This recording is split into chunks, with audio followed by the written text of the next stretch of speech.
araw sa inyong lahat. Ako si Miss A, ang inyong bagong kapartner dito sa programang Negosyo Goals, gabay sa pagtupad ng iyong pangarap.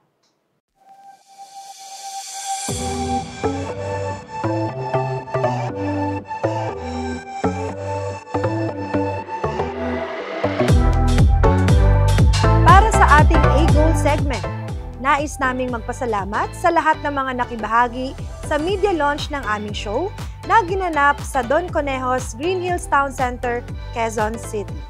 It was truly a successful event na dinaluhan ng mga kasama natin sa media industry. At syempre, ng mga bago nating kapartner.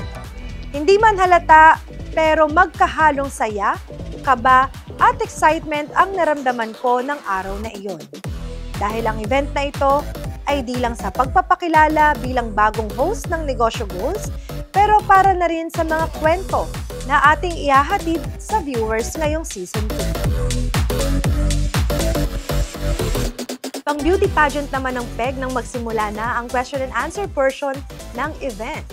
Mabuti na lang at nasa tabi ko ang very supportive at pang-host din ang PEG na si Miss Ivy Ataya, ang nasa likod ng Maker's Mind at ng programang Negosyo Goals.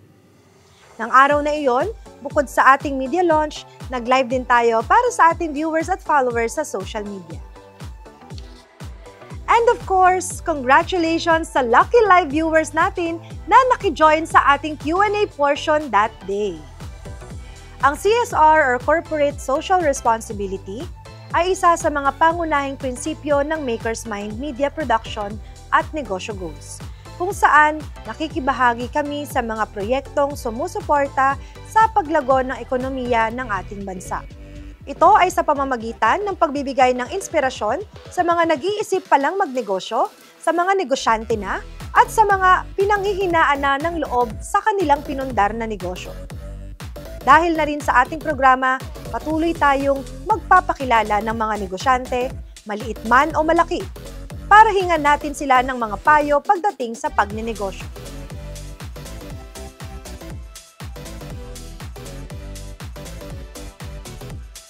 Maraming nauna sa'yo, maraming mas magaling sa'yo, pero hindi ibig sabihin hindi ka uusad. So believe in yourself kasi kahit na paulit-ulit ka pang magkakamali dyan, ang importante, uusad ka. O diba? Isa lang yan sa mga winner na payo ng ating mga bagong kapartner. Kaya naman, huwag palampasin ang bawat episode ng ating programa. On behalf of Negosyo Goals and the rest of the team, ako ang inyong Miss A, taos-pusong nagpapasalamat sa mainit na pagtanggap at suporta ninyo sa amin.